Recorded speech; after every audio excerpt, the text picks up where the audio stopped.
The first of two big climbing days on the UAE Tour, destination Jebel JAIS.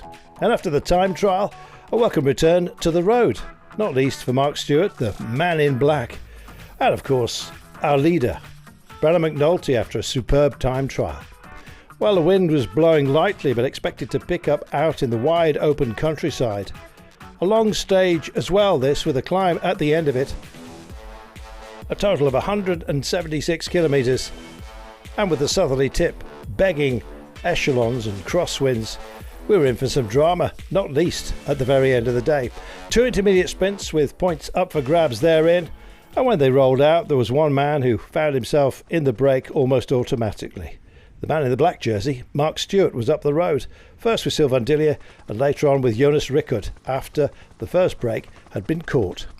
Big crosswind action between 95 kilometres to go and this point on your screens now. And quite frankly, it was brutal. A lot of big names had been caught behind, burning too much energy before we even got to the mountains themselves. Still a flat road, but not a flat pace.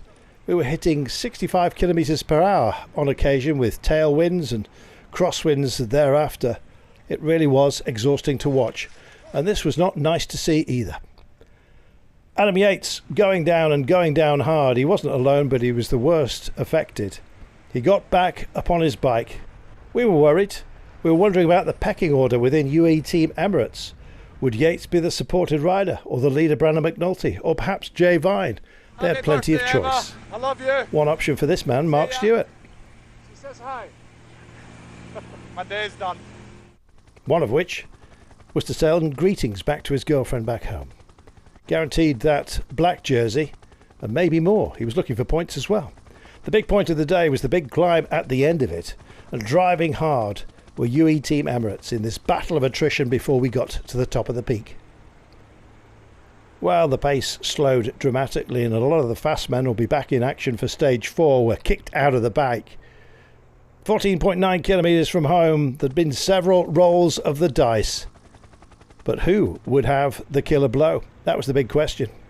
It wasn't to be, unfortunately for Adam Yates. He'd taken another blow to the head, self-declared concussion. Later, indeed, medical tests proved he was absolutely right. You've got to be healthy first and foremost in this game. That's what it's all about. While the dice were being rolled out there were a few that decided that they would reach for glory. Several tried, but as the kilometres ebbed away, the likes of Rubio, hoping to repeat the beat from the year prior, were not to be. And the big launch came round the outside, and it was a magnificent move by decathlon AG2R La Mondiale. Prudhomme setting up Perry Pantre, who set up Ben O'Connor.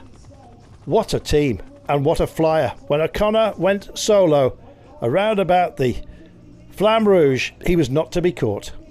We were kind of worried that he may well get tagged, but in the end, he drove it home. It was a clear victory, and a victory as well for common sense and indeed teamwork. Perfectly timed, beautifully delivered. Well, Jay Vine also ensuring himself a place on the podium. Brennan McNulty ceding top spot, I'm afraid.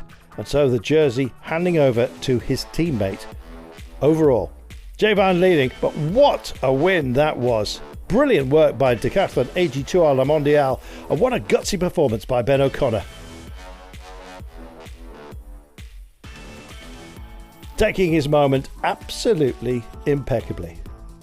Had a good time trial as well. He should have been one to watch. Well, all we did was watch him come home. Genius at work. O'Connor takes it ahead of Jay Vine, the late finishing Lennart van Eetvelt as well, leading home the rest of the pack ahead of Max Pol, Van Wilde, Attila Valter, the Hungarian champion. Jay Vine is the new race leader. It stays with UAE Team Emirates, but without Adam Yates, that's a hobbled team as we head inexorably ultimately to Jebel Hafit. This was Jebel JAIS, and Jay Vine comes off the mountain in the lead of this race by 11 seconds over Ben O'Connor. So what lies ahead on stage 4? Well, it should be one for the sprinters. Do not be surprised if Mark Stewart is up the road yet again. He just can't help himself. But this is where the fast men who've come in their multitude here to this race will indeed strut their stuff once again. Dubai Harbour is our destination. A fine race in prospect. Yet another stage to entertain us, as this race always does.